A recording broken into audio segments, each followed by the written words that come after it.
Ok.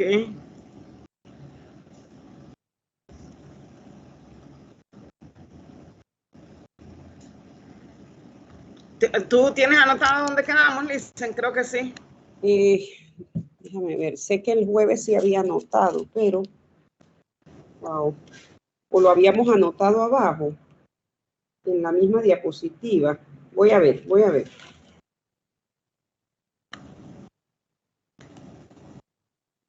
Ah, porque sí, ya me acuerdo. Yo vi De todo abajo, esto. sí, todo eso lo vimos. En la parte de abajo habíamos anotado allí continuar el martes matutino, me parece que pusimos.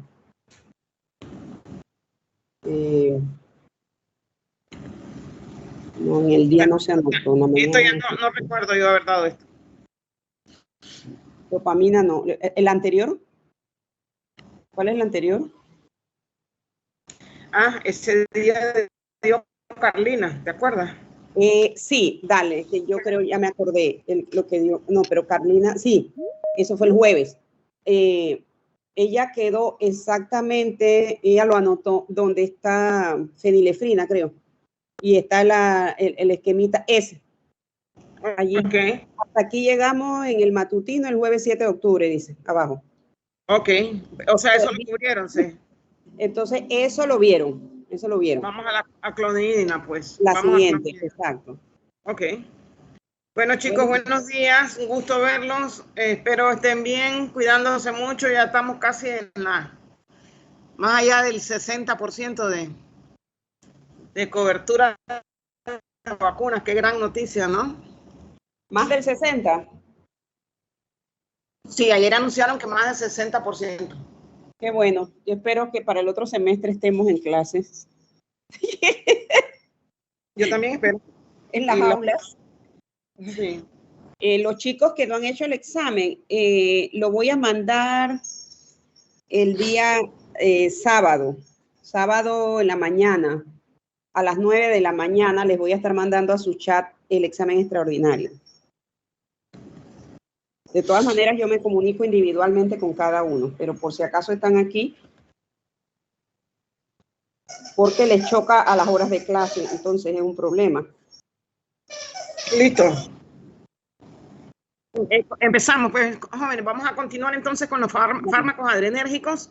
Hoy vamos a estar cubriendo el fármaco adrenérgico clonidina.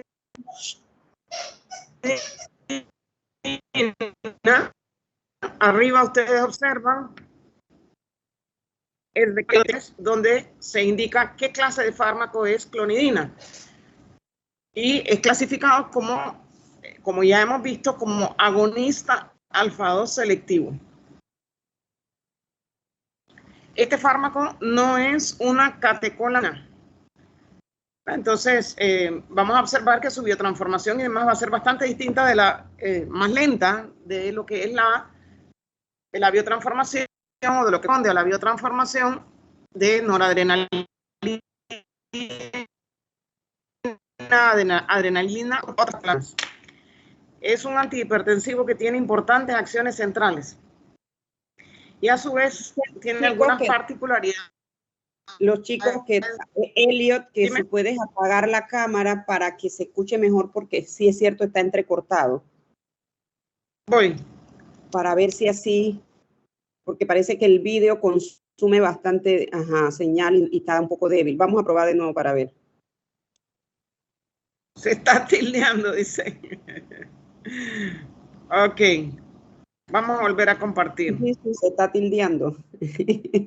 La cámara, el internet, no las profesoras. Ok. Me avisan cómo va la cosa. Sí. Ok, entonces,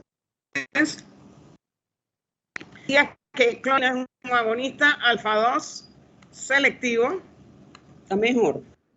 Sí, únicamente se va a unir a ese receptor alfa-2.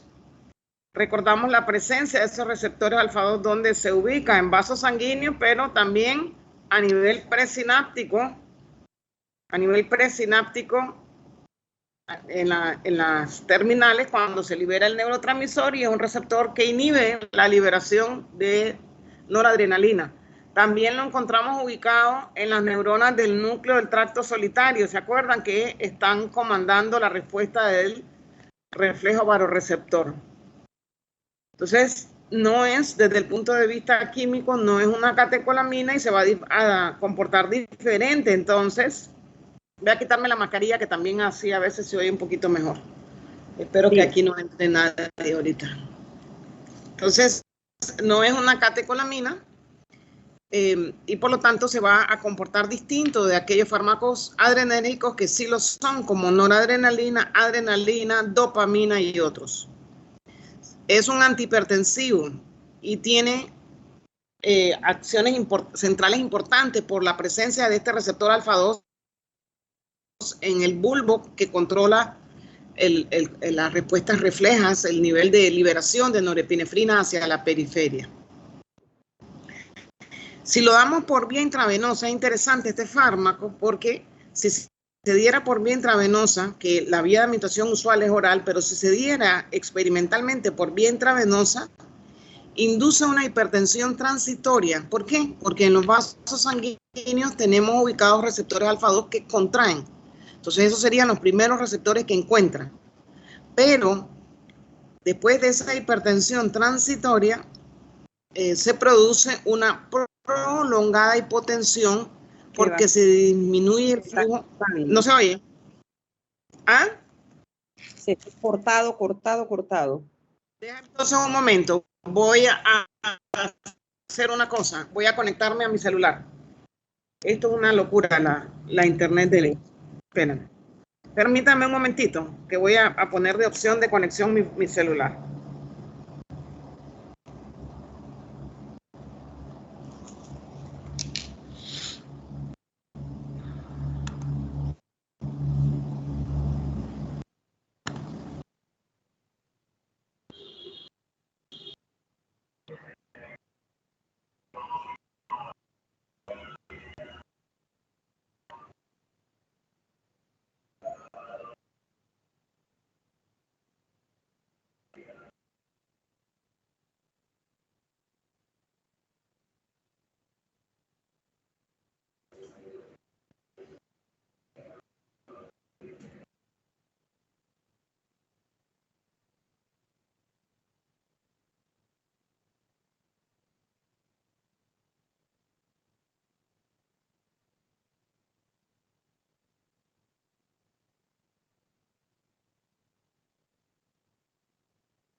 Sí, esperemos que la profe está arreglando lo de la conexión un momentito.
¿Lograste entrar?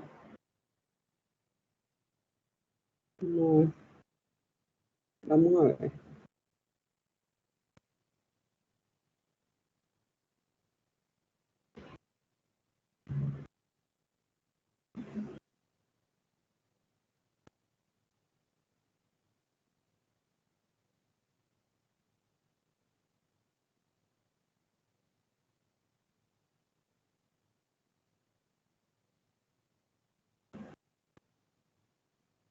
Yo creo que sí entró.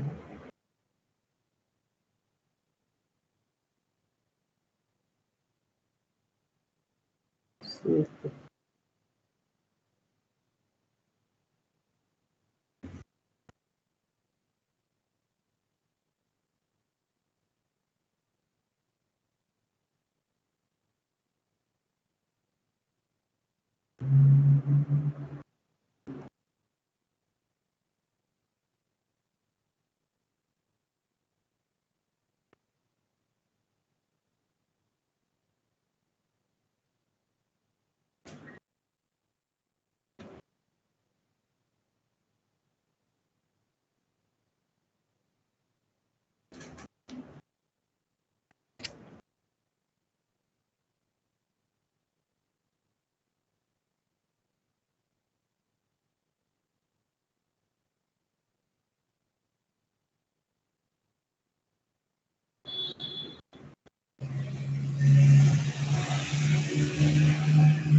Uy. Estamos en espera. La profe está cambiando la computadora, la que está conectada directamente en la oficina, para ver si así, le funciona. Es que a veces se cae el internet dentro de la misma universidad, entonces es un problema.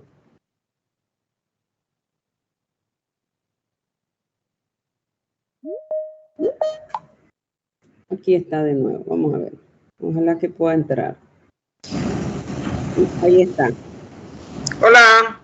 Sí, te escuchamos. Bueno, vamos a intentar a ver cómo nos va. Se oye bastante claro. Últimamente está siendo bastante torto.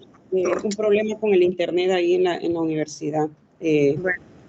No sé si es que cada vez hay más gente, entonces se conecta, no sé, algo Es pasa. posible, ¿eh? Hay mucha más gente que antes. Bien, entonces voy a repetir toda el slide porque no sé qué parte se oyó y qué parte no. Sí, prácticamente se cortó toda, sí, mejor es empezarla. Gracias por la paciencia. Estamos con el fármaco clonidina en el cuadrito celeste arriba.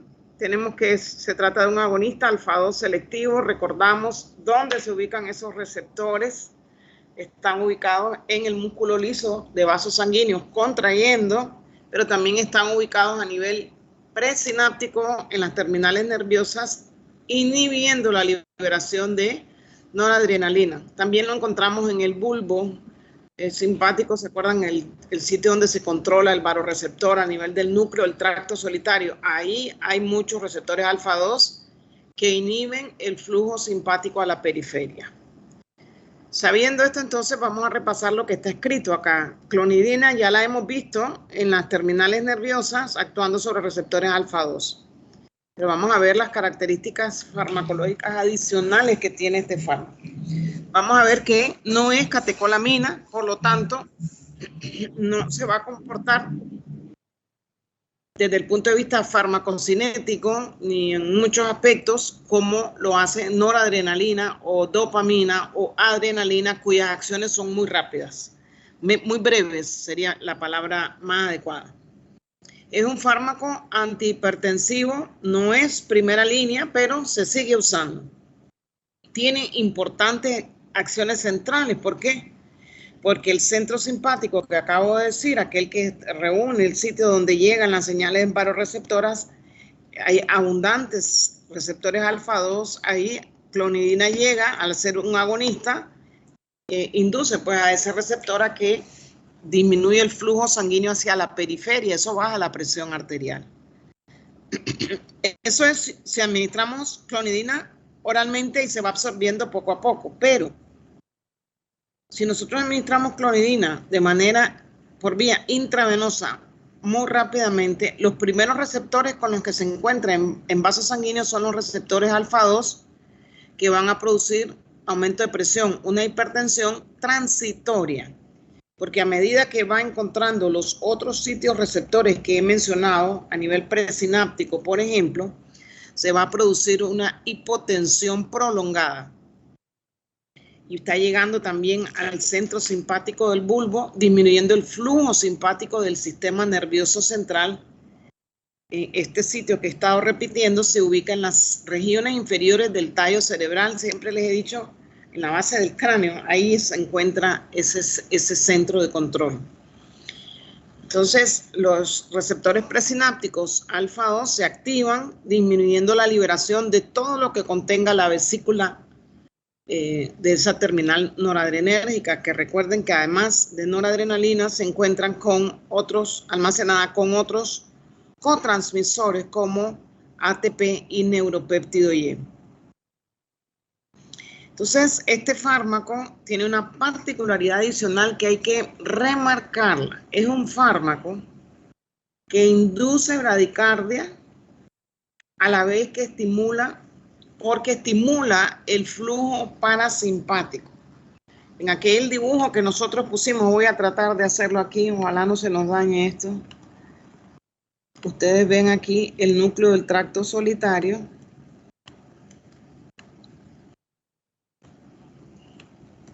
y hay una neurona inhibitoria, y esto lo estuvimos estudiando bastante detalle en días pasados.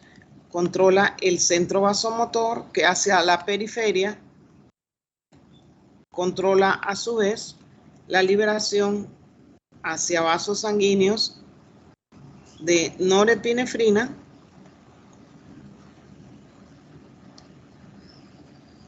y hacia corazón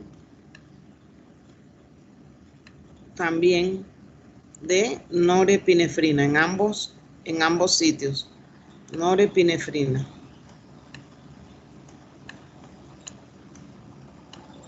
No me pierdan la idea. Entonces, ese mismo núcleo del tracto solitario, a través del núcleo dorsal del vago, va a liberar hacia corazón, promueve la liberación de acetilcolina. Entonces, observen.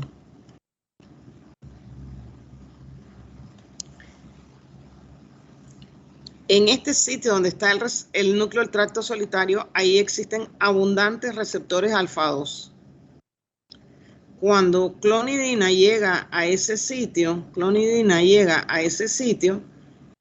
interacciona con ese receptor porque es un agonista que tiene la capacidad de unirse y provocar una actividad. Pero fíjese que la conexión del núcleo del tracto solitario con el centro vasomotor es una neurona inhibitoria, de manera que disminuye marcadamente la liberación de norepinefrina, tanto que ni logramos leer prácticamente las dos letritas que corresponden a norepinefrina. Y a su vez, como la vía que conduce hacia la liberación de acetilcolina no es inhibitoria, se aumenta marcadamente la liberación de acetilcolina. Mucho cuidado con eso. Por lo tanto, ¿qué vamos a ver con esto? Vamos a ver, cuando se da la administración de clonidina, vamos a ver hipotensión, y lo recordamos como una gran excepción, hipotensión, solamente voy a escribir hipotensión más bradicardia, que no es frecuente. Cuando nosotros tenemos hipotensión, la respuesta refleja es bradicardia. Pero este fármaco, por el mecanismo que acabo de describir en ese núcleo del tracto solitario, a través de ese receptor alfa-2, produce, por un lado, hipotensión con reducción de la liberación de norepinefrina hacia vasos y hacia corazón, y bradicardia con incremento en la liberación de acetilcolina. Por otro lado, se indica que este fármaco debe parte de sus efectos antihipertensivos porque interacciona con receptores propios que han sido llamados imidazolínicos y sub-1, poco estudiados, pero pues pueden encontrar esa información en algún libro.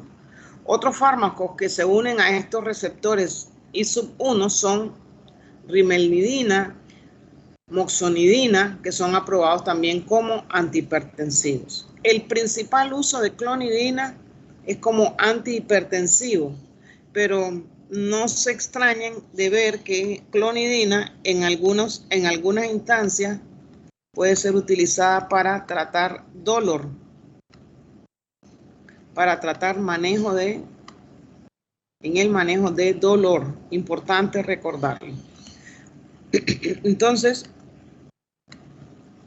entre los efectos adversos que produce está la resequedad en la boca, que puede ser muy marcada, resequedad en la boca, sedación y disfunción sexual. Sedación y disfunción sexual lo recordamos.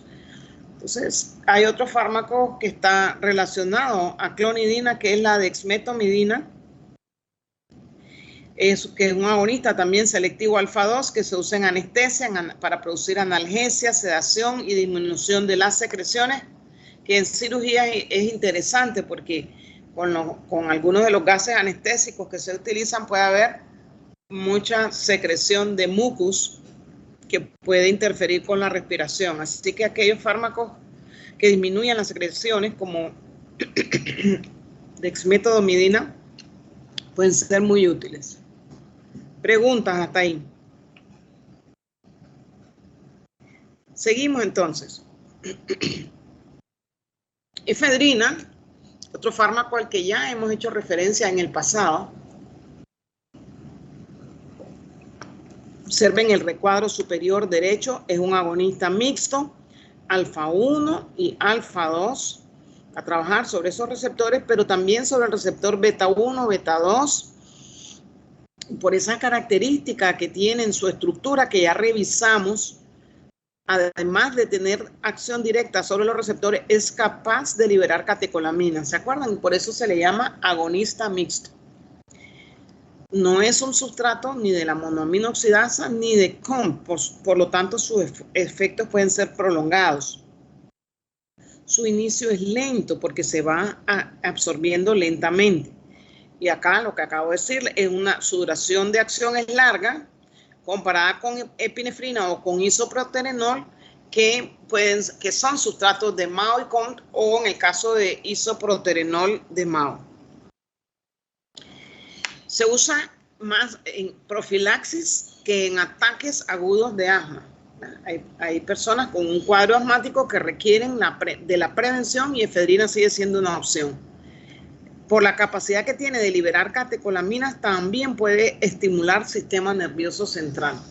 También penetra fácil al sistema nervioso central y puede estimular sistema nervioso central. Después tenemos anfetamina. A la derecha, el superior, el recuadro, es el prototipo de fármacos de acciones indirectas. Nunca toca el receptor. Todas las acciones que va a realizar anfetamina son porque logra llegar a la vesícula y saca al neurotransmisor almacenado.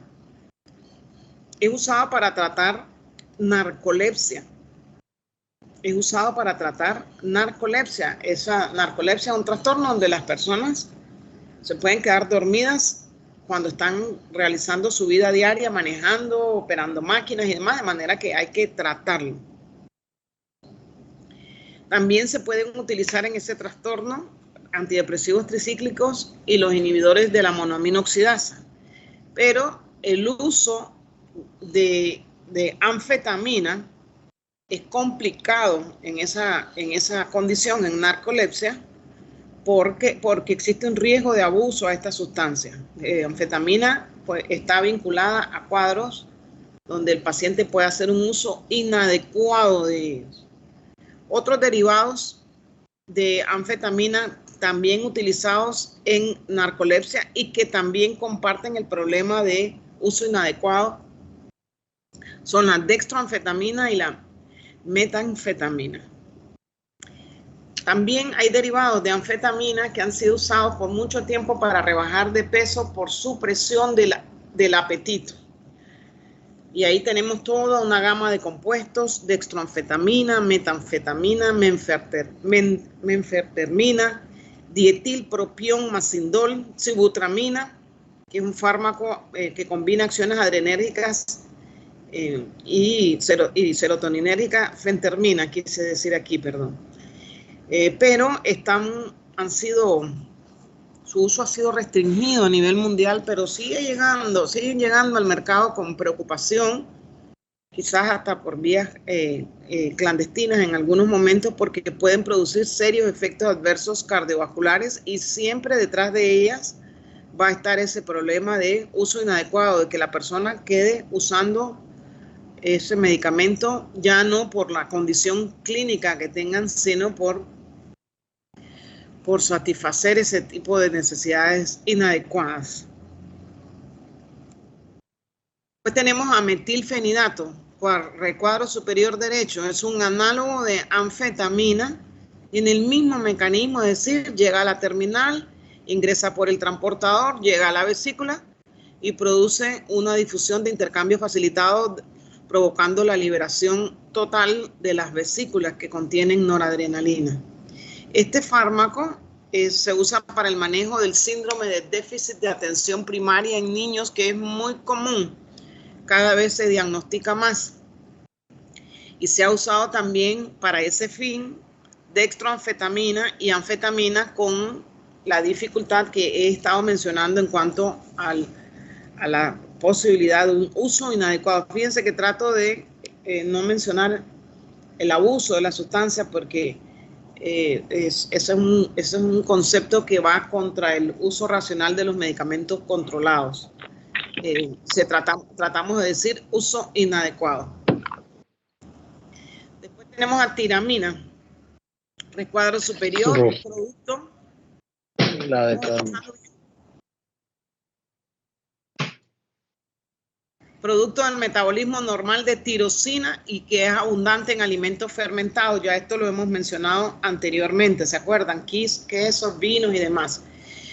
Es metabolizada por la monoamino oxidasa, tiene una baja biodisponibilidad oral, pero ya hemos indicado que si se ingieren alimentos fermentados, como los que acabo de indicar, a la par de un inhibidor de MAO, o de un inhibidor de MAO no selectivo, se producen crisis hipertensivas. Eso lo hemos repetido en varias ocasiones, importante recordarlo. Después vamos a mencionar a salbutamol. En otros países se conoce con el nombre de albuterol. Nosotros como farmacéuticos tenemos que manejar los dos nombres. Es el mismo caso de acetaminofén y paracetamol. Son sinónimos entre sí. Bueno, el salbutamol es el prototipo de los agonistas beta-2 selectivos. Es el primer agonista, el primer agonista beta que se utilizó en asma fue el isoproterenol, que era sustrato de COMT y no era selectivo es sustrato de COMT y no es selectivo para ningún receptor beta. Estoy escuchando a alguien, no sé si podríamos cerrar el micrófono, pero no escucho que diga algo para la clase. Si es para la clase, con gusto.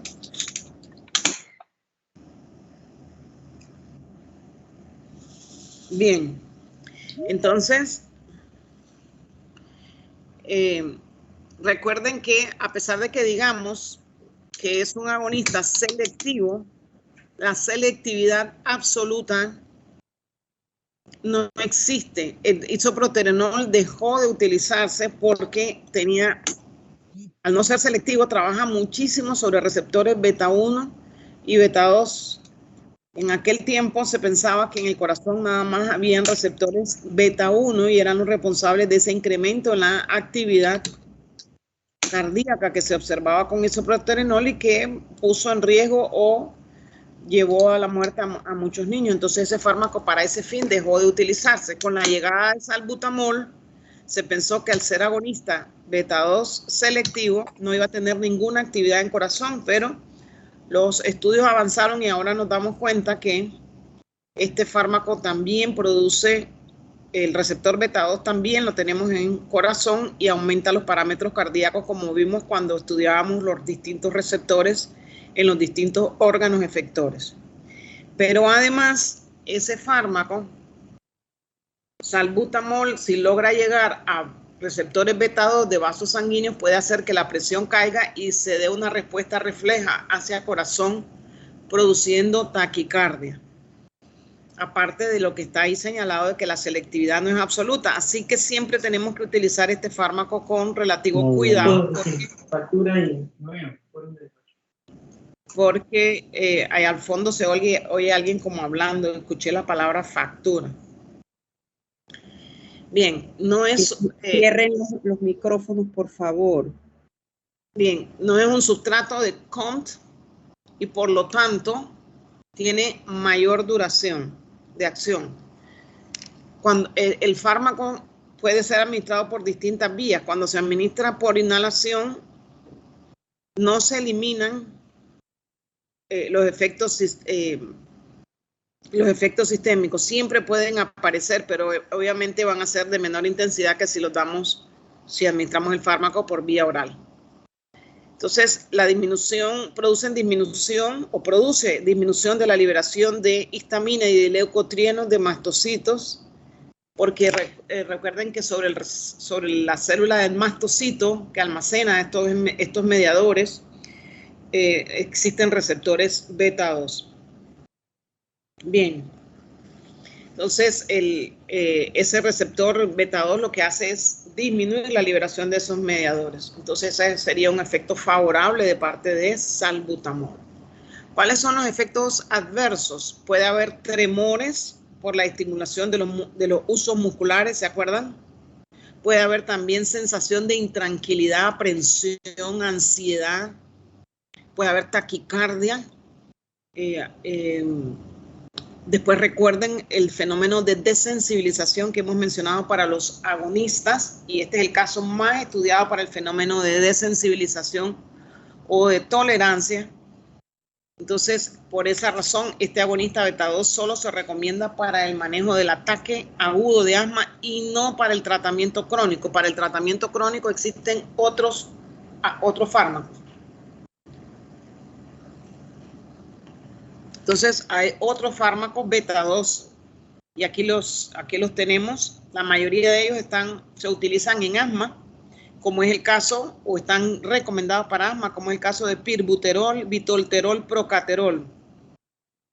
Y después tenemos a ritodrina, que es un agonista beta 2, pero que se utiliza como relajante uterino para disminuir la posibilidad de un parto prematuro.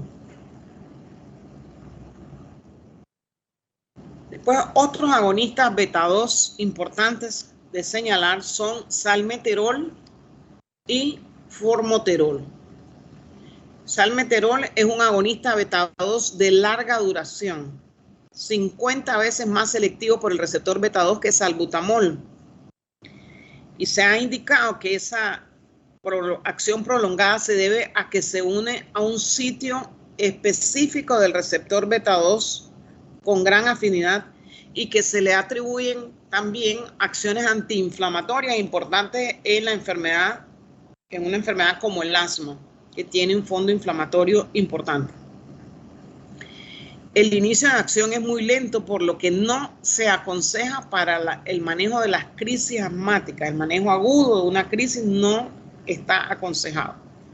Es ideal para el asma nocturna o para pacientes que, aun cuando están utilizando corticoides, que es parte del tratamiento del paciente asmático, permanecen sintomáticos. Entonces, esa es una combinación positiva, es útil en el manejo del EPOC, la enfermedad pulmonar obstructiva crónica, que veremos en otro momento. Ese fue el primer agonista beta 2 de larga duración que salió. El segundo es formoterol, que produce una broncodilatación significativa en minutos luego de la administración y dura hasta por 12 horas. Pero tampoco se usa en el manejo agudo del asma. Se inserta en la capa lipídica de la membrana plasmática y de ahí se entiende que se acerca o aborda al receptor beta 2. También indicado en asma nocturna, en broncoespasmo por ejercicio y en EPOC, donde normalmente un salbutamol no va a ejercer efecto. Bien, con eso terminamos con los fármacos agonistas adrenérgicos. Ahora vamos a pasar a estudiar la clasificación de los antagonistas de los receptores adrenérgicos. Importante recordar esta clasificación. Los fármacos receptores adrenérgicos se van a subdividir en los que bloquean el receptor alfa y los que bloquean el receptor beta. Vamos a ver que dentro de los antagonistas del receptor alfa están los no selectivos, los selectivos por alfa 1 y los selectivos por alfa 2. Los no selectivos son fenoxibenzamina y fentolamina, muy poco usados en este momento, pero por mucho tiempo fueron prácticamente los únicos antagonistas alfa disponibles. Entre los agonistas alfa 1 selectivos, el prototipo es prazosin, pero observen la gran cantidad de fármacos selectivos alfa 1 que se han ido introduciendo. Antes eran muy usados en hipertensión, todavía se pueden utilizar, pero hay otras indicaciones que se les han ido añadiendo. Serbenterazocin, doxazocin. Les pido por favor que traten de memorizar estos fármacos porque en su práctica diaria los van a tener en algún momento. Después está el agonista selectivo alfa 2, yohimbina. Después tenemos los antagonistas de los receptores beta. estos han sido, hace un par de décadas quizás, han comenzado a ser clasificados como en base a generaciones, ya no solo por selectividad, sino por generaciones. Y en la primera generación hay no selectivos, y aquí el prototipo de esos no selectivos de esa primera generación es propranolol, pero importante recordar, por ejemplo, pindolol, timolol, tienen cada uno una particularidad. En la segunda generación, que ya en ella entran los selectivos beta 1, el prototipo es atenolol, pero varios de ellos son muy importantes, como bisoprolol o como metoprolol. En la tercera generación... Está medio cortando. ¿Sí? Tú me avisas hasta que sea insoportable y me vuelva a salir y todo. Ok, vamos. Entonces, en la tercera generación también hay no selectivos y selectivo beta 1. Entonces, la tercera generación no selectivos, hay dos importantes aquí, muy, muy importantes, carvedilol y la betalol. Y después, en los selectivos beta 1 de tercera generación, pues aquí hay varios. No sabría cuál es quizás el más importante, pero uno de los más conocidos quizás nebivolol. Vamos a dar más información sobre esta tercera generación y por qué se ha clasificado en tercera generación. Pero primero vamos a ver los agonistas de los receptores alfa. Primero los no selectivos, que trabajan bloqueando igual alfa 1 que alfa 2. Generan una taquicardia refleja e hipotensión ortostática importante. Una taquicardia refleja e hipotensión ortostática importante. Pueden ser reversibles, ahora vamos a explicar por qué. Reversibles y son competitivos a su vez, el prototipo fentolamina, y los irreversibles son no competitivos. Ya nosotros vimos a este fármaco fenoxibenzamina, que alquilaba los receptores alfa y prácticamente los inutiliza. Se diferencia este grupo de no selectivos de los selectivos alfa 1 porque producen menor taquicardia refleja, pero mantienen la hipotensión ortostática importante. Ahí el prototipo habíamos dicho que es prazosin, hay varios más. Pues se introduce tamsulosin, que es selectivo por alfa 1A y deja libre al receptor alfa 1B ubicado en vasos sanguíneos. Importante esa diferencia que después la vamos a explicar. Permítanme ver lo de la taquicardia refleja. Si no está descrito en la siguiente lámina, se los explicamos de una vez. Bueno, aquí está algo. Diferencia entre los bloqueadores alfa 1 no selectivos, alfa no selectivos, como fenoxibenzamina, y los selectivos prazosin. Observe que esta es una terminal adrenérgica donde hay una vesícula con múltiples moléculas de noradrenalina. Está el receptor alfa 2 presináptico y usualmente cuando la noradrenalina es liberada, observe, cuando es liberada se va a producir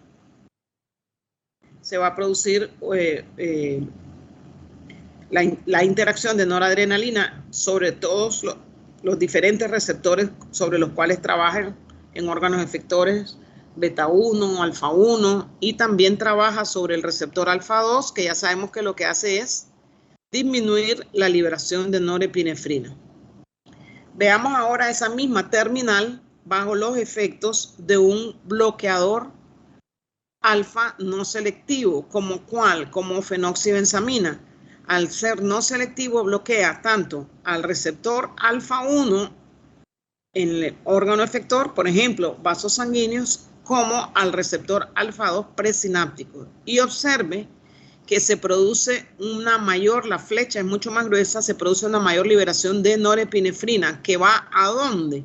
Hacia receptores beta 1 ubicados en corazón, desencadenando una enorme respuesta de taquicardia y evidentemente respuesta refleja al haber caído la presión por estar bloqueados esos receptores alfa 1. Enorme respuesta a nivel cardíaco.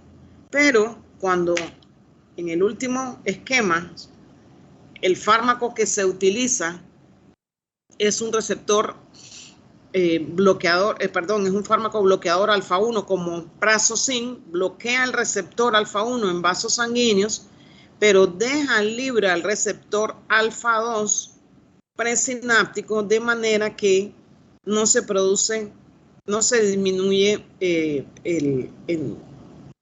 la liberación de norepinefrina. Sin embargo, la actividad cardíaca puede ser un poquito mayor de lo que se señala aquí por la vasodilatación que se va a producir en vasos sanguíneos que genera respuesta refleja. Ojo con eso.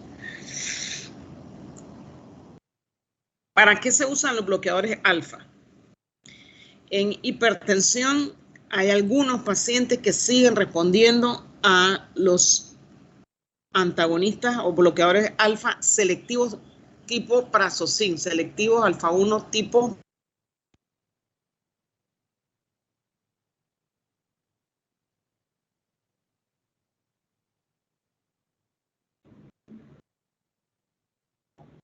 Se cortó.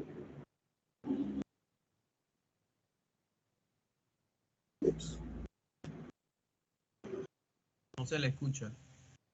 No se escucha. O no sé si se le fue el internet. ¿Será? Déjame ver. Ya se le conectada ahí. Debe ser que el audífono el micrófono lo apagó o algo así.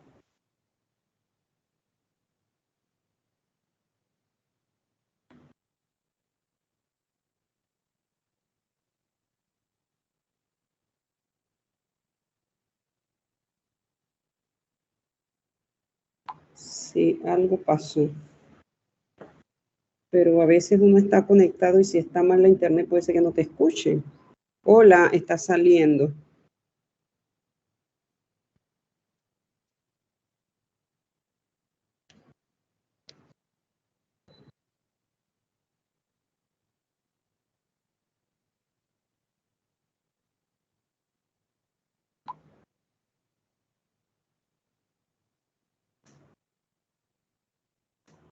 Vamos a esperar a ver si puede volver a entrar.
La profe está intentando entrar nuevamente.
Ya está aquí, vamos a ver.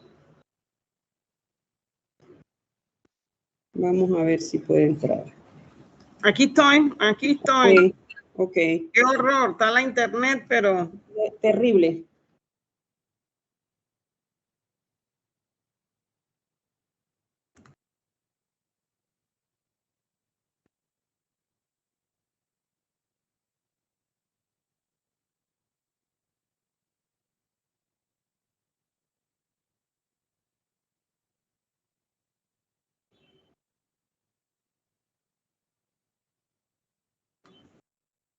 Se salió la pantalla de nuevo. Sí, estoy en eso, estoy en eso. La estábamos viendo. ¿Así? ¿Y ahorita? Y ¿La de están repente- viendo? No, se fue.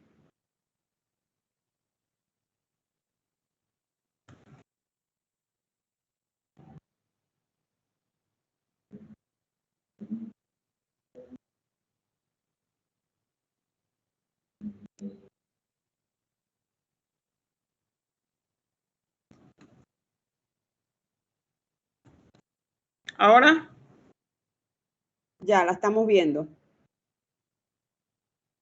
Ok. Hay que ponerla en el modo pantalla. Ajá, exacto. Ok, entonces ya habíamos dicho que se usan en hipertensión los selectivos tipo prazosin, que no son de primera elección.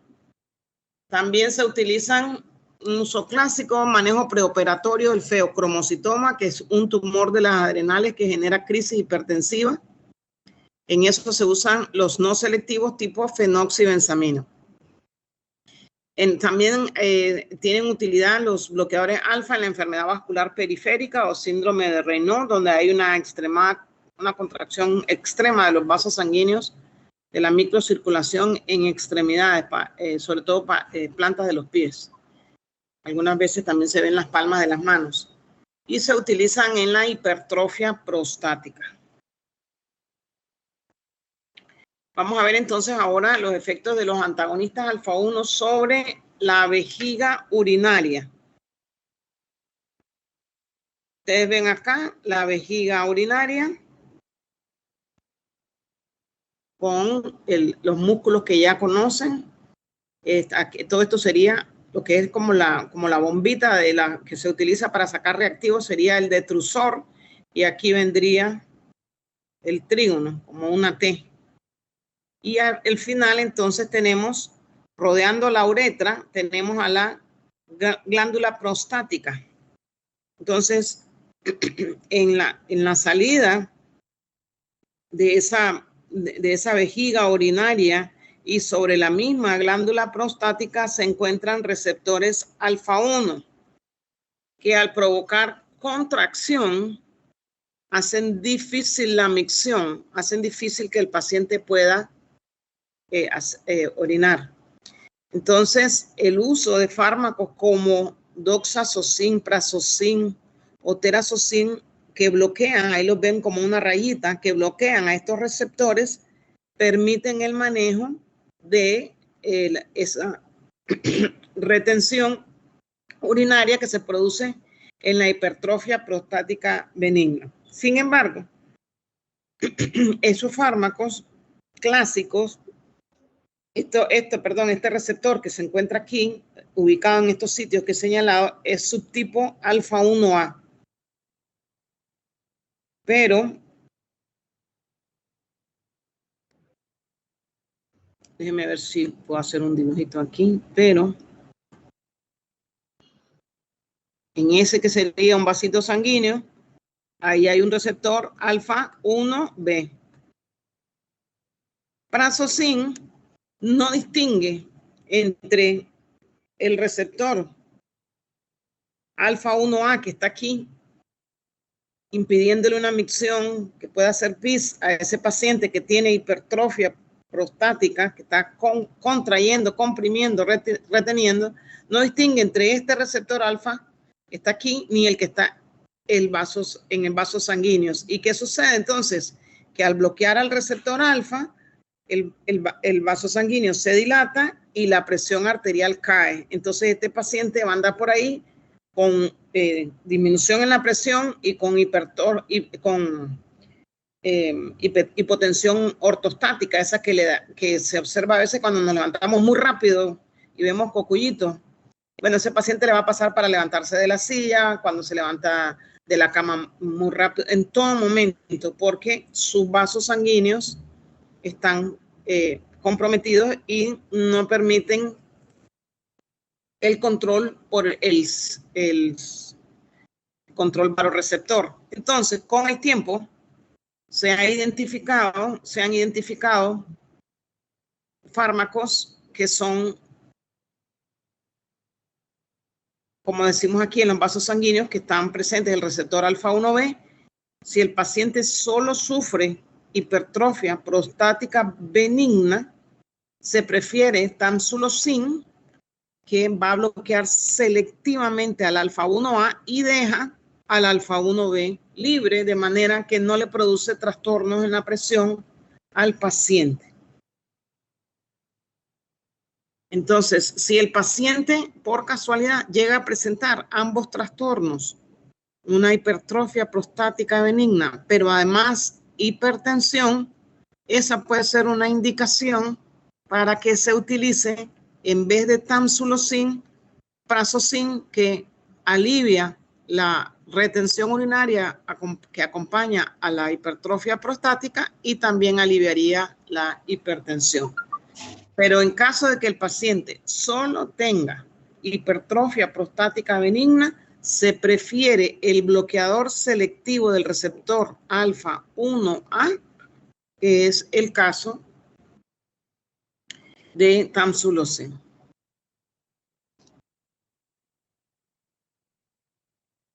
¿Preguntas?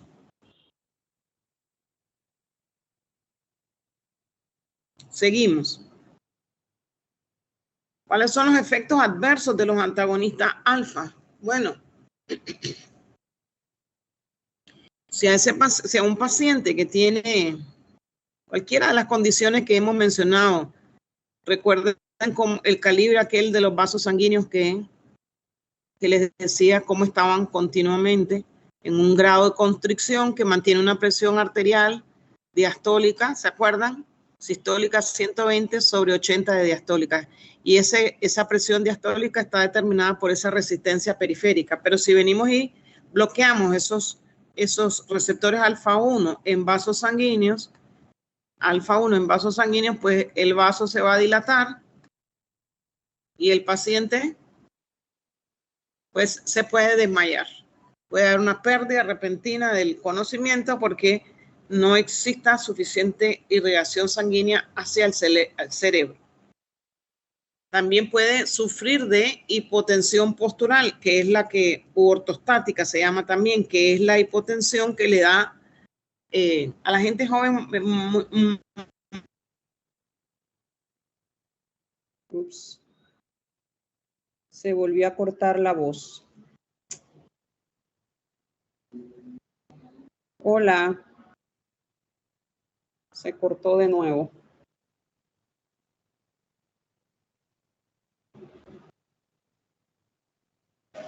Una pregunta. Doctora.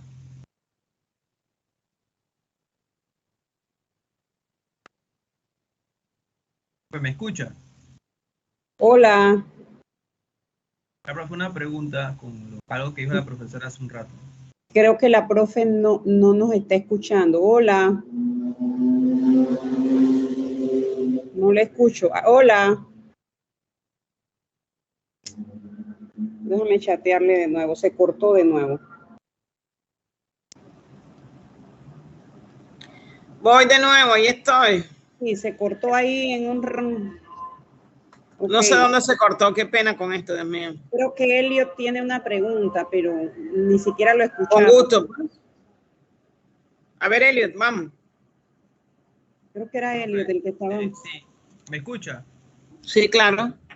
Vale, es que quería saber cuáles eran los fármacos, porque usted mencionó dos fármacos en la parte anterior sobre la hipertrofia prostática benigna. Había un fármaco que actuaba contra la hipertensión, si no mal recuerdo, y contra la hipertrofia. Y el otro solamente actuaba sobre la hipertrofia. No sé si estoy en lo correcto. Ok. A ver, en los vasos sanguíneos que se encuentran a la salida de la vejiga y en la misma próstata, ahí hay receptores alfa 1.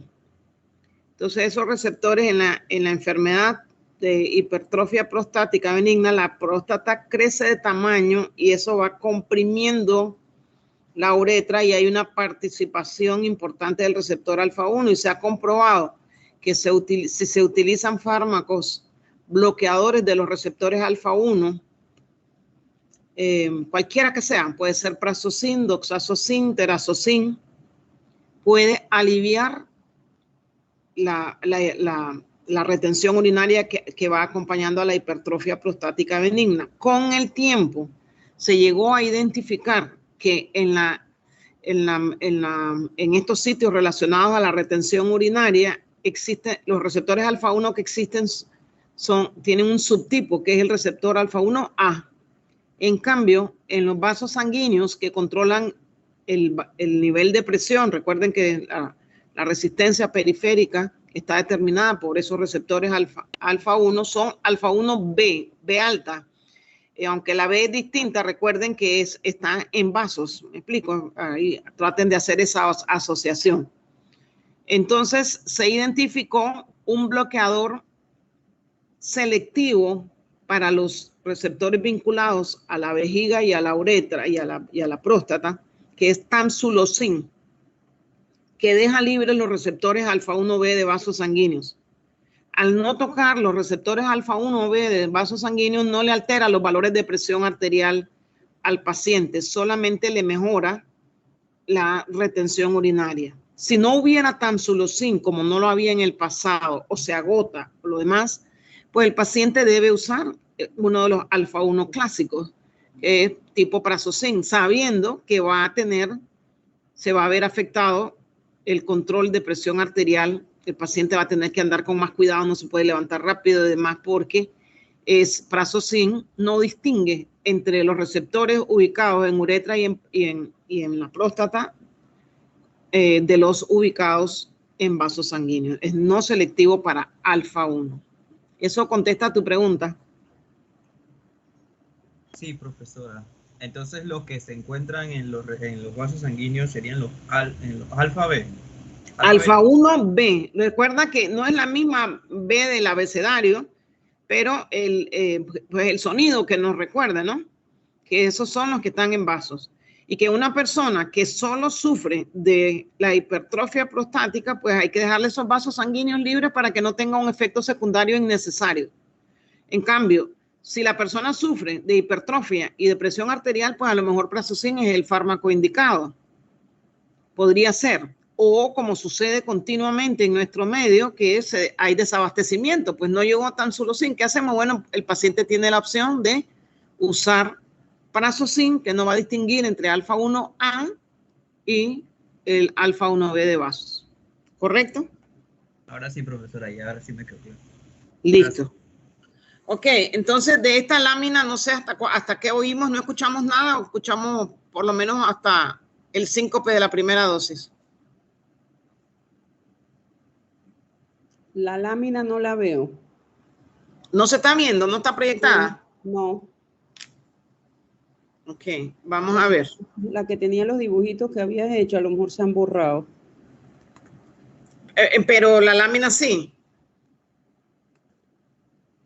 No, no veo la lámina. ¿Usted ve la lámina? Ahora está compartiendo, vamos a ver si sale. Ahora se está viendo la lámina, ajá.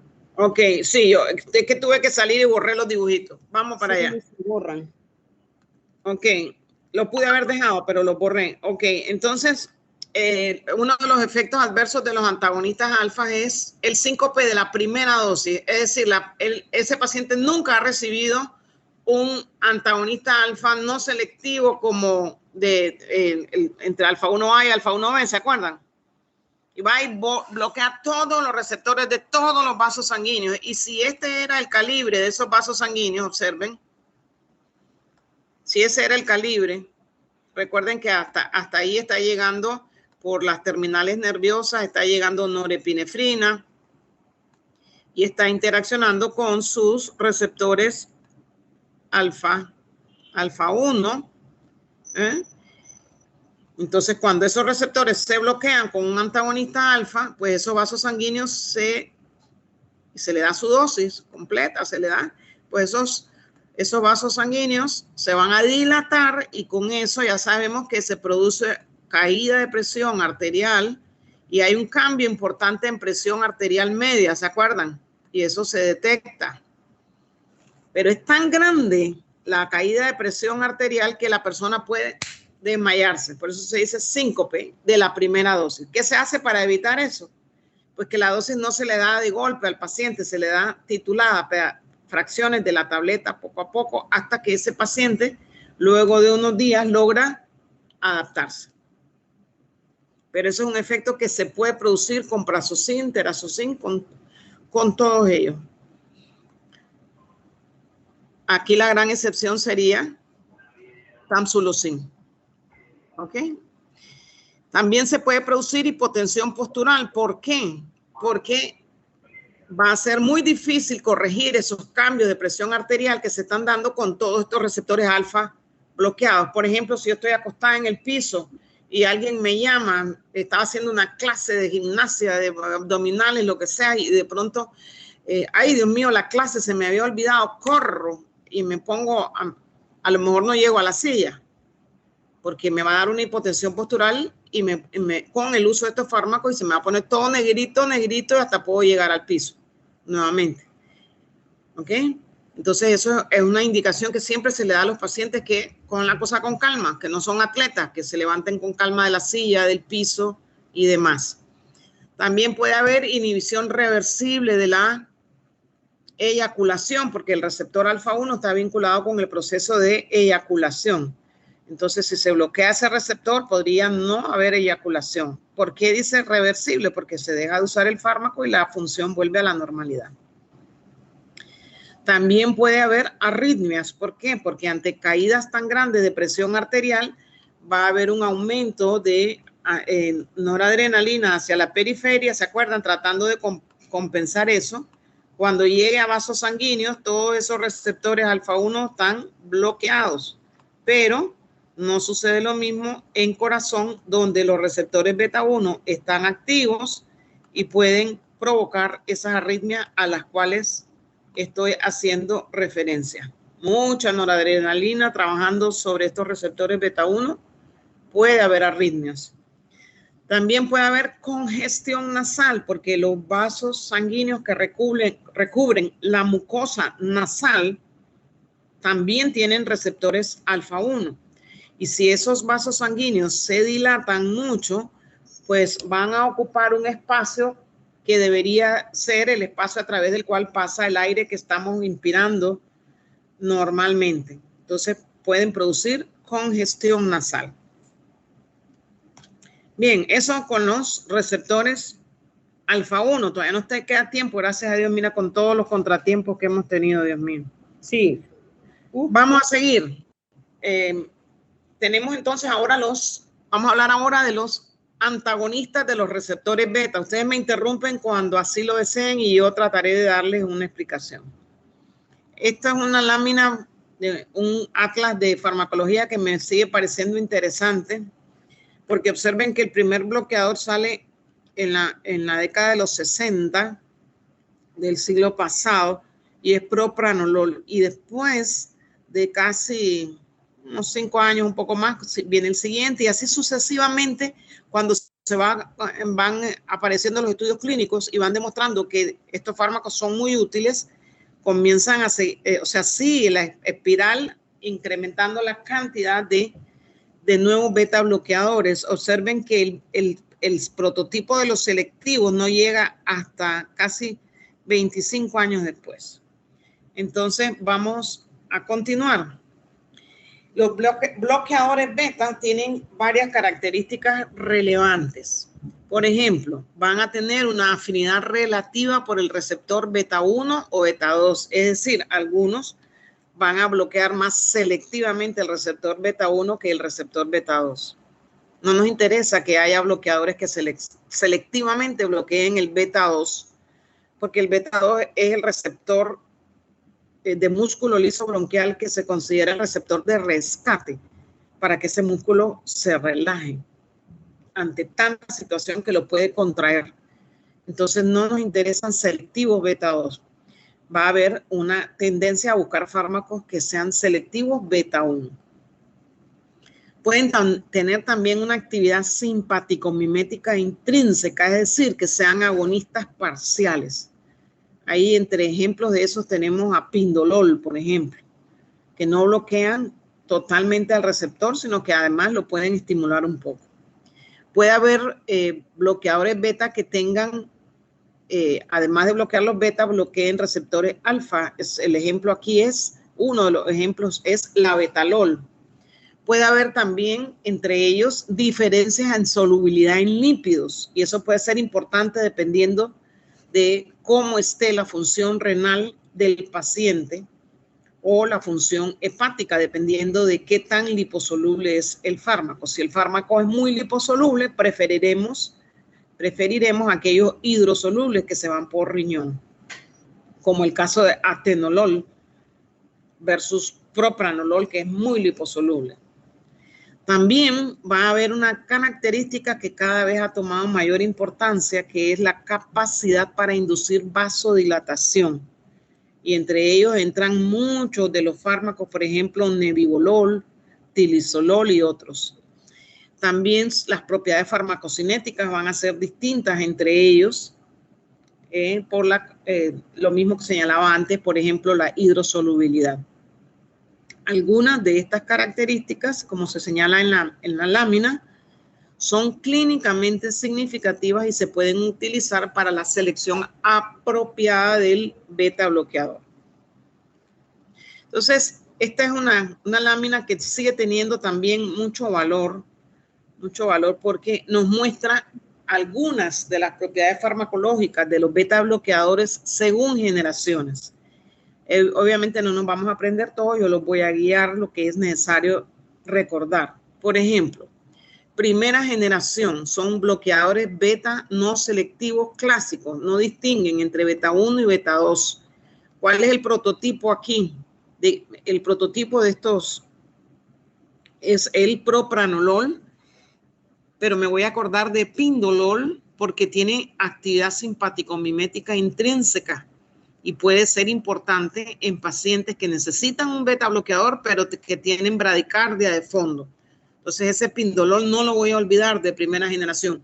Y atimolol no lo voy a olvidar porque es un fármaco que se usa mucho para oftalmología, por ejemplo, en glaucoma.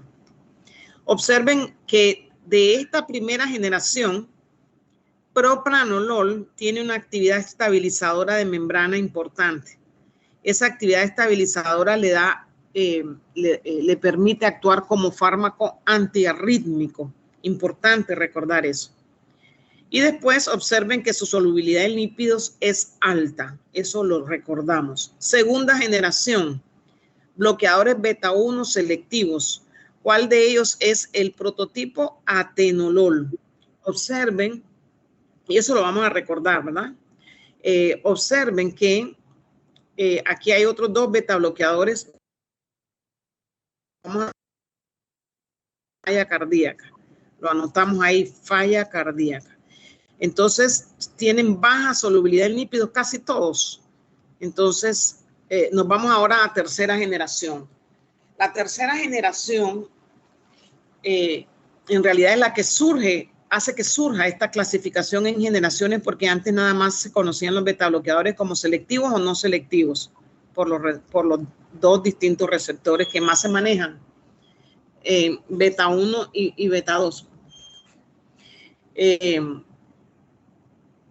Entonces, cuando surgen estos fármacos que estamos viendo en pantalla, se observa que tienen otras acciones. Normalmente esas otras acciones pueden ser las vasodilatadoras, pero también vamos a ver que son capaces de captar o eliminar a radicales libres y otras actividades. Entonces, por eso se hace esa separación en generaciones. Pero dentro de esta tercera generación, También existen los no selectivos y los beta 1 selectivos. Por ejemplo, de la tercera generación no selectivos, me voy a acordar mucho de carvedilol y de labetalol. Ya dije que la betalol tenía acciones alfa, bloqueo alfa, ¿se acuerda? Bueno, ahora vamos a ver que carvedilol comparte esa acción y tiene otras acciones adicionales. Y de la tercera generación con bloqueo beta 1 selectivo, pues trataremos de acordarnos de celiprolol. Importante estos fármacos. Entonces, por otro lado, la actividad antihipertensiva. No me digas que me salí de nuevo. No, te estamos escuchando. Entonces, estos fármacos bloqueadores beta han sido muy utilizados en hipertensión y fueron de primera elección por mucho tiempo. En estos momentos no lo son.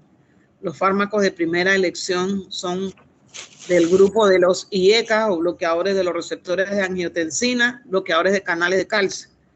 Pero hay algunos pacientes que responden todavía muy bien a bloqueadores beta.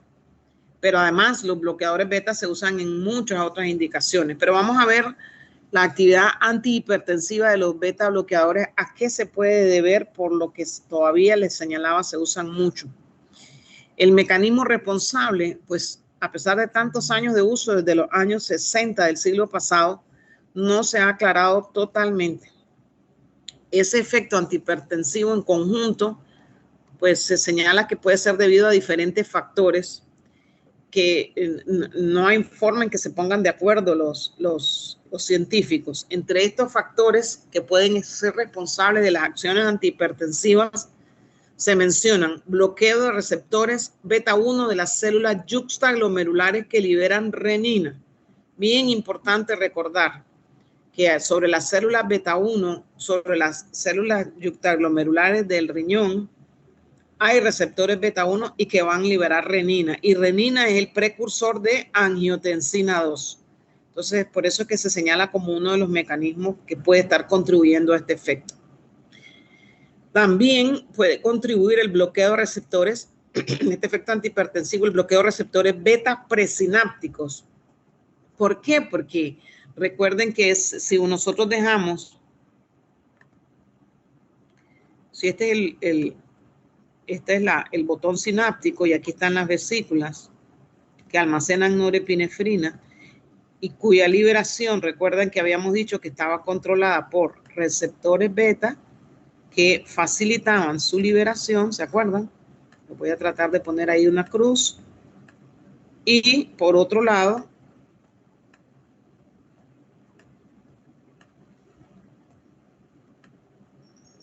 la liberación de norepinefrina está controlada por el receptor alfa 2, que lo que hace es inhibir la liberación de norepinefrina. Entonces, observen, si yo bloqueo el receptor beta, ¿quién queda comandando esa liberación de norepinefrina? El receptor alfa 2, que lo que hace es disminuir la liberación de norepinefrina. Entonces, por eso se dice que parte del efecto antihipertensivo de los beta bloqueadores puede ser debido a ese bloqueo de los receptores beta presinápticos. Pero que quizás lo más importante está aquí en negrillas resaltado.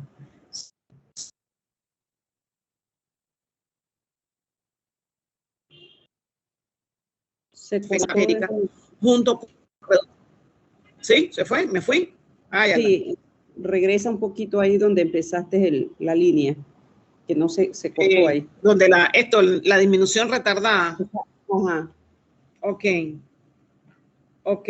Entonces, decía que otro de los mecanismos quizás al que se le confiere más importancia es a la disminución retardada de la resistencia periférica junto con una reducción persistente del gasto cardíaco. Vamos a ponerlo de esta forma. Cada vez que usted administre un beta bloqueador, él puede ir a todos esos sitios que hemos mencionado anteriormente. pero donde sin duda va a ir es a los receptores que se ubican en corazón, sin duda. Entonces, al disminuir, al bloquear esos receptores, siempre en el paciente que reciba un beta bloqueador vamos a observar una disminución. Y fíjense cómo le pongo esa flecha gruesa. Va a haber siempre una disminución del gasto cardíaco, siempre.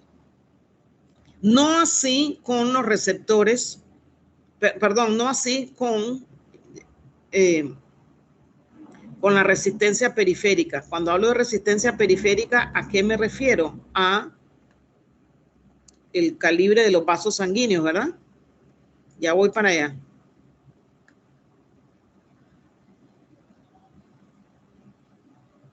¿Por qué se señala eso en ese párrafo? Y seguimos la idea, vamos a seguir la idea. ¿Por qué? Porque al caer tanto ese gasto cardíaco, los vasoreceptores detectan esa caída y van a demandar norepinefrina, chorros de norepinefrina a todos los sitios que puedan elevar esa presión arterial. Cuando esos chorros de norepinefrina lleguen al corazón, esos receptores beta están bloqueados. Pero cuando llegan a vasos sanguíneos, esas cantidades enormes de norepinefrina al inicio pueden provocar que esos vasos sanguíneos medios se contraigan. Pero cuando todos estos otros y que la resistencia periférica, por lo tanto, demore en disminuir, cuando todos estos otros mecanismos que estoy señalando vayan entrando en acción y los que me faltan, se va a producir entonces la disminución en la resistencia periférica. Pero de inicio, cada vez que yo administro un beta bloqueador, inmediatamente pienso que la actividad cardíaca comienza a disminuir porque se bloquean inmediatamente esos receptores beta. También hay otras acciones para este efecto antihipertensivo que son acciones centrales de los beta bloqueadores, que eso no se ha estudiado tanto, pero también se le atribuye ese efecto, y la vasodilatación periférica a la que están contribuyendo los de tercera generación. Cuando hablamos de, tú me dices cuándo terminamos, Lisa. Sí, ya casi son las 10:22, yo creo que... ¿Paramos ahí? Sí, porque en 3 minutos me parece que mejor dejarla allí. ¿Es hasta ahí 25? Esa es, sí, es hasta las 10:25 o 10:35. Son las 10:22. Es hasta las 10:35, creo, sí. Bueno, todavía vamos a seguir un poquito más porque hemos perdido mucho. No sé de dónde saqué que 25. Ok. Entonces, bueno, pero es que ha sido una lucha la clase, ¿verdad? Tanta cosa. Ok, entonces, fíjense que acabamos de decir que el componente para algunas de las acciones de los beta bloqueadores es la vasodilatación periférica. Entonces, esto se ha estudiado mucho y se han propuesto 6 propiedades por medio de las cuales los beta bloqueadores inducen vasodilatación. No todos ellos, son los de tercera generación. Y cada uno puede tener un solo mecanismo vasodilatador o varios mecanismos de los que voy a mencionar. Por ejemplo, uno de los mecanismos es que liberen óxido nítrico, que es el factor relajante del endotelio.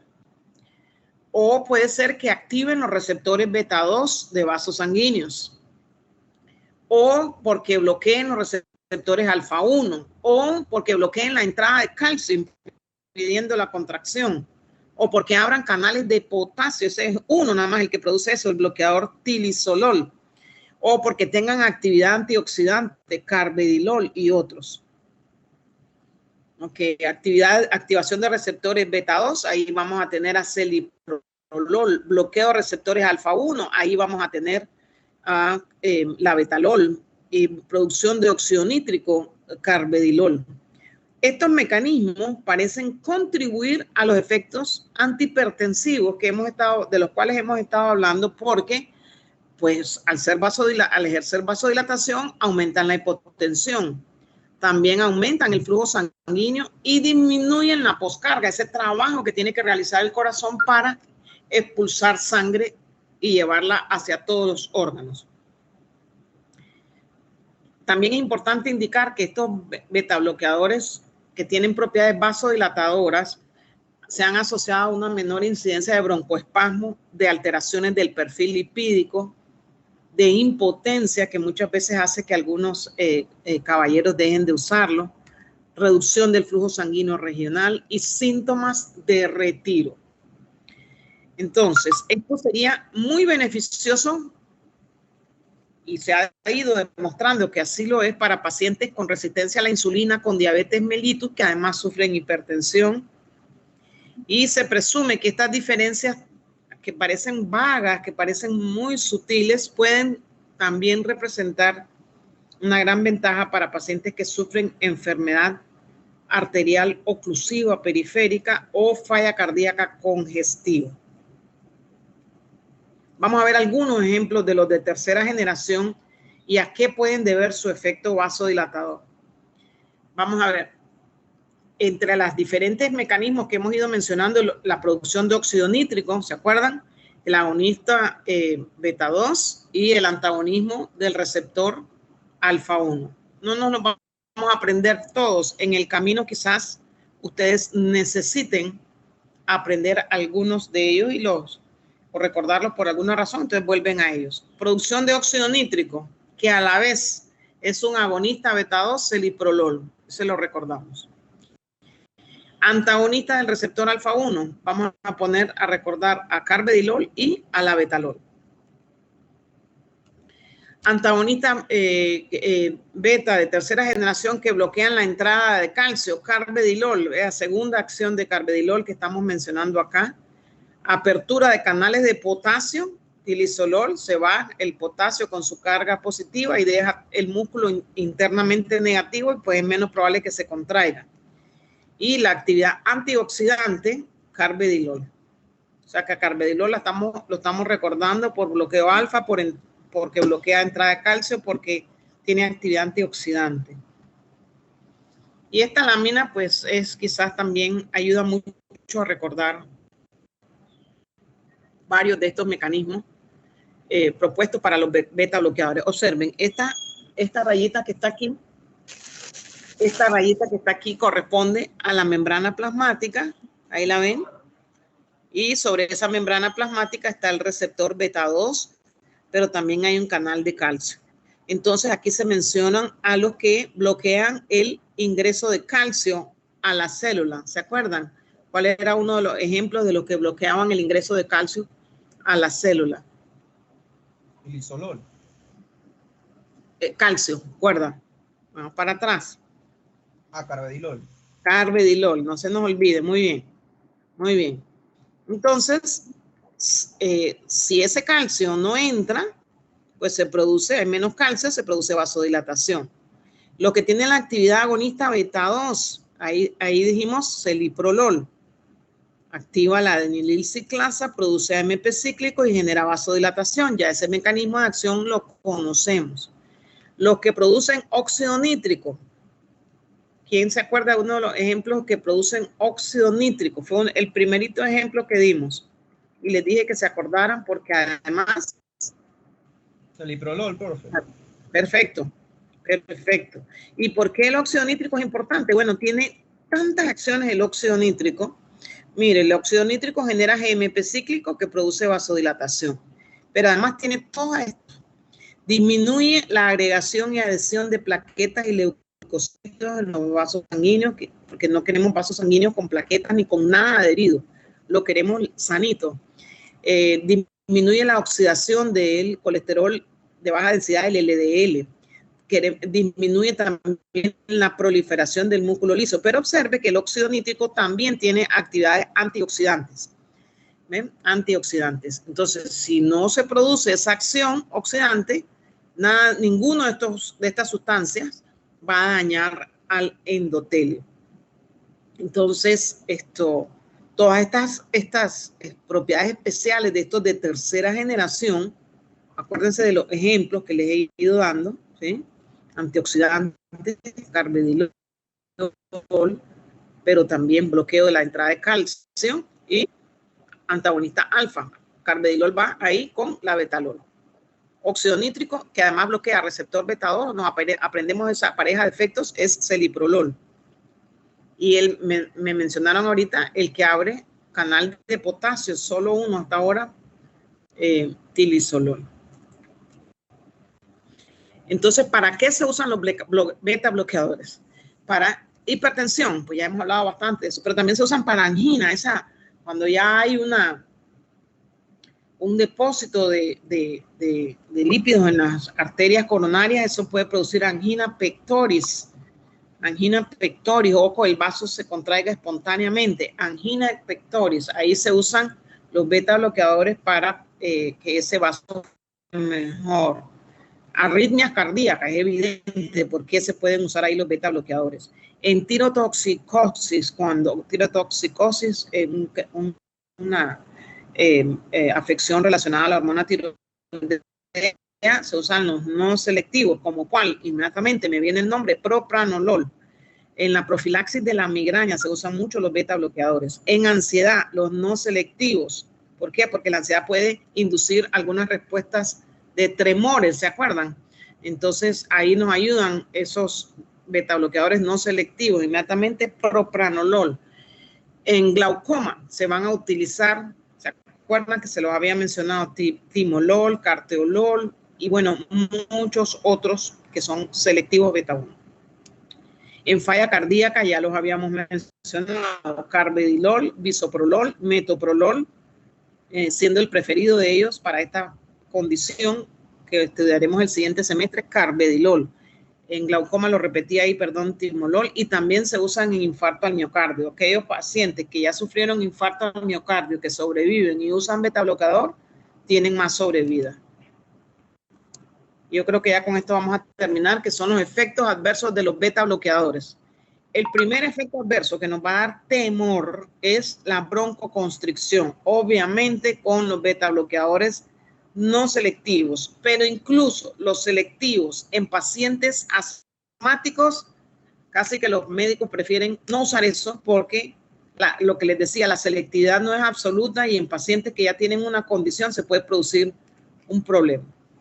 Precipitan o agravan la enfermedad vascular periférica. ¿Se acuerdan que en la enfermedad vascular periférica hemos dicho que en esos pequeños vasos sanguíneos hay receptores alfa y receptores beta 2? Entonces, si nosotros bloqueamos ese receptor beta 2, ese receptor alfa 1, espérame, no me gustó cómo me quedó ese para que se pueda ver mejor la diferencia. Ya se lo voy a dibujar de nuevo. Ahí están ambos receptores, alfa 1 y beta 2, pero si bloqueo el beta 2 en una persona que ya tiene ese vaso sanguíneo relativamente contraído, como es la enfermedad vascular periférica, pues ese receptor alfa 1, que ya no tiene la oposición del receptor beta 2, se va a dar gusto y ese vaso se contrae casi en su totalidad. Entonces, por eso en esa enfermedad están contraindicados. Pueden precipitarla en la persona que ya tiene la tendencia a sufrir la enfermedad o a agravarla en el que la sufre. Enmascaran los síntomas de la hipoglucemia inducidos por insulina.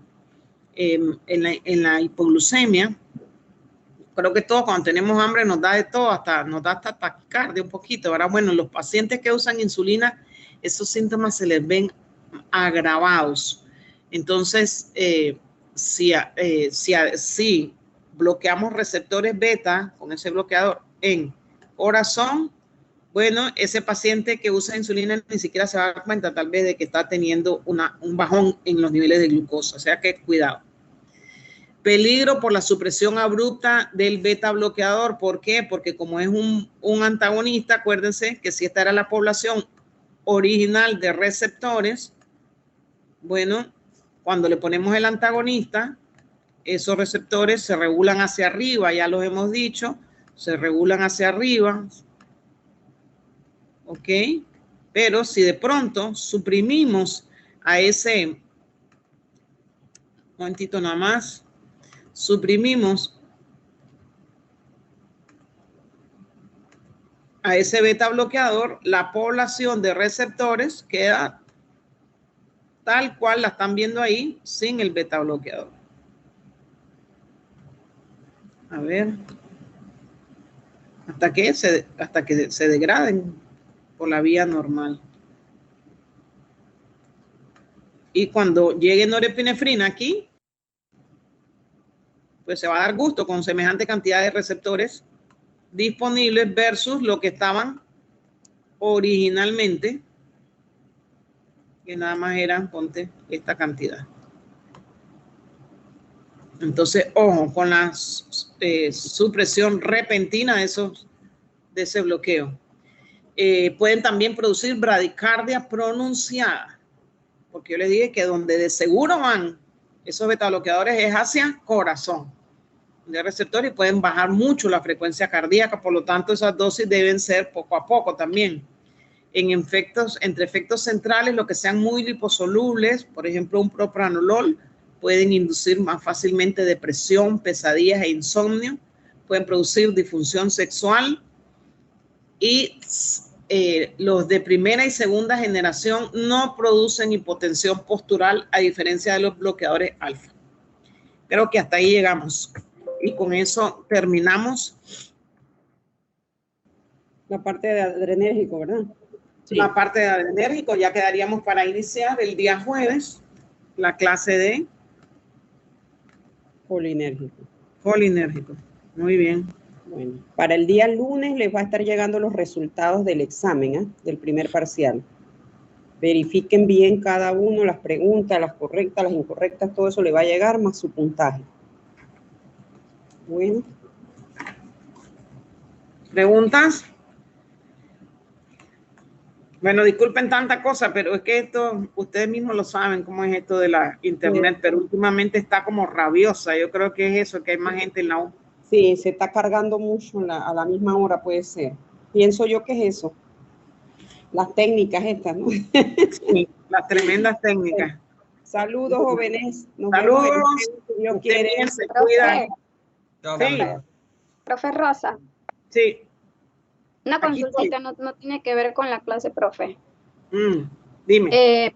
Era para consultar si la profesora Marlene le envió el correo de la convalidación, profe, del taller. No, todavía no. Que yo reviso casi todos los días mi email, no lo he recibido, pero me lo puede enviar también al celular, dile. Ok, profe, yo le digo.